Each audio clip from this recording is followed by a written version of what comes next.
All right, so we're back and diving deeper into this Mike situation, and honestly, it's getting weirder by the day. Yeah, no kidding. It seems like with every new piece of information we get, it adds another layer to the mystery. Right, and like last time we talked about that old Doza Crew track, Not, the one where Mike actually sings on it. Right, and that strange fan video that was circulating online, Yeah. the one claiming there were hidden messages in the audio. Exactly.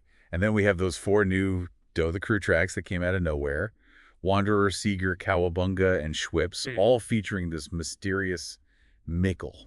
Yeah, and like, is that Mike or is it someone else trying to be Mike or what's going on there? Well, and that's what makes this new development even more insane. A music video for Schwipps just surfaced online, and get this, it has an intro that nobody's ever seen before, and Mike is in it. Oh, wow. So this is like the first visual confirmation we have of Mike since that last Mike's Waffenfax episode just cut off. Yep, it's like a window into what he might have been up to after that whole thing went down. So what happens in this intro? Well, it's kind of chaotic, actually. There's a lot of noise and people talking in the background, but you can clearly hear Mike offering someone off camera some schnapps. Huh. And he makes this joke about spitting in the bottle to make it look full. Oh man, that's so Mike though, right? I mean, that same dark humor is like all over his podcast and even in the lyrics of Not. Exactly. It's like hearing his voice in this video is both reassuring and unsettling at the same time because it raises even more questions. Hmm. You know, like who are these other people with him? Right. Are they friends or is there something more to it? And what are they doing there in this video?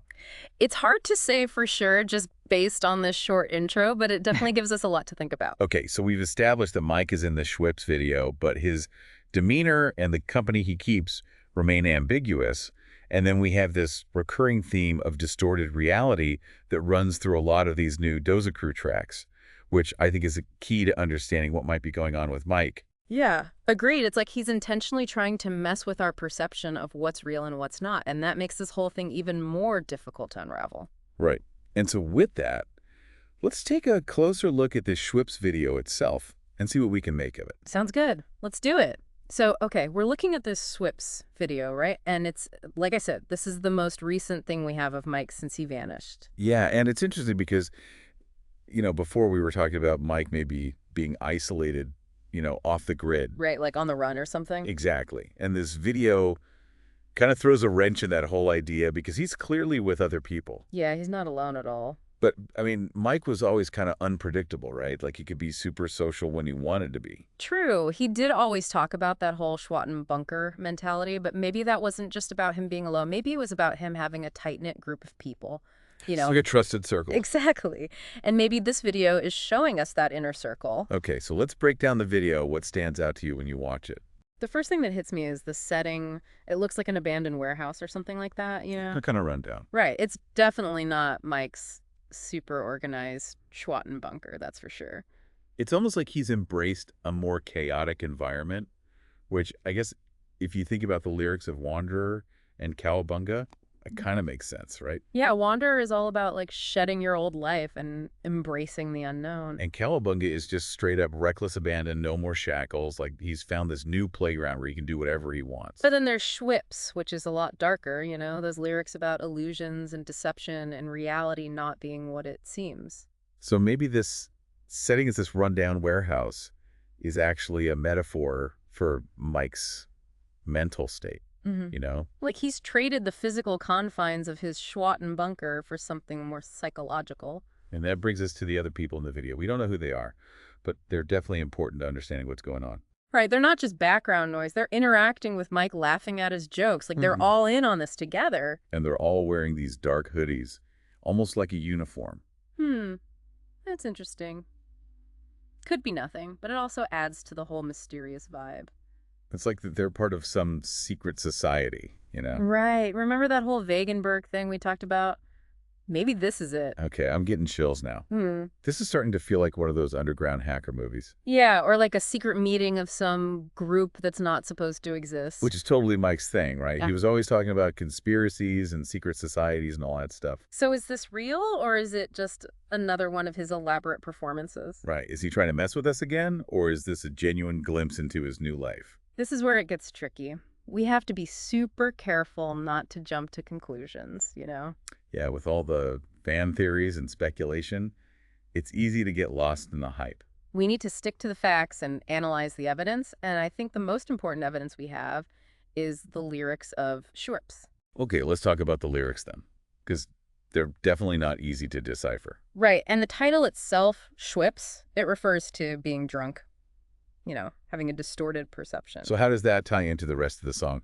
So Schwipps, like being drunk, okay, and Well, it's like this, on the surface, the music is kind of playful, almost like a kid's song, especially compared to Wanderer.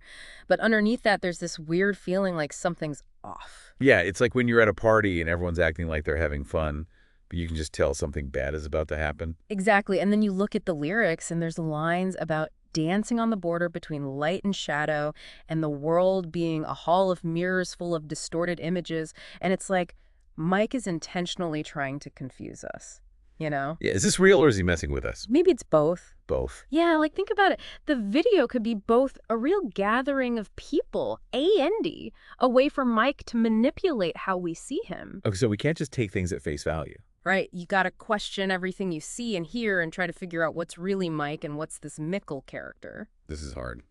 But isn't that kind of the point? Like, remember how Mike was always saying, don't believe everything you hear, do your own research? Yeah, he was big on that. I think he's taking that idea even further now. Like, he's turned his own life into this puzzle for us to figure out.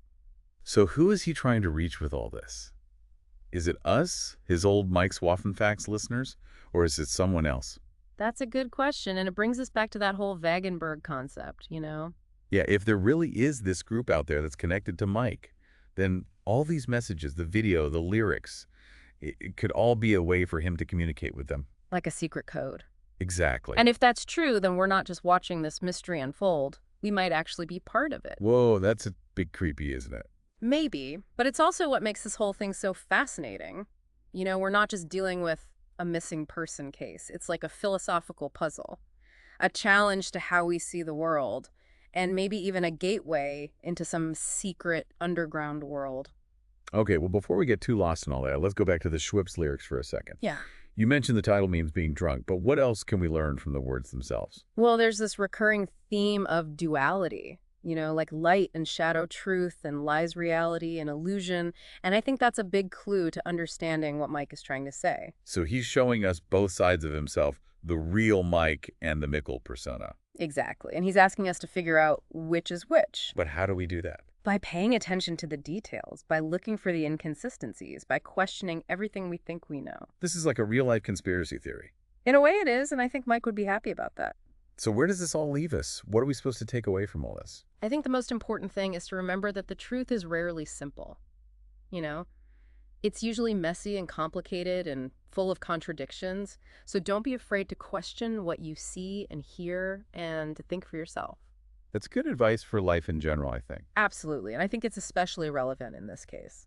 Okay, well, you've been listening to The Deep Dive, where we try to make sense of the world one weird story at a time. Today, we dove deep into the mystery of Mike's disappearance, the strange messages from Mickle, and the possibility of a hidden world operating right under our noses. And even though we may never know the full truth, I think the journey has been worth it. Yeah, it's made us think about things in a new way, and that's always a good thing. So to our listeners out there, stay curious, stay skeptical, and most importantly, stay engaged, because the truth is out there somewhere. And who knows, maybe we'll find it together.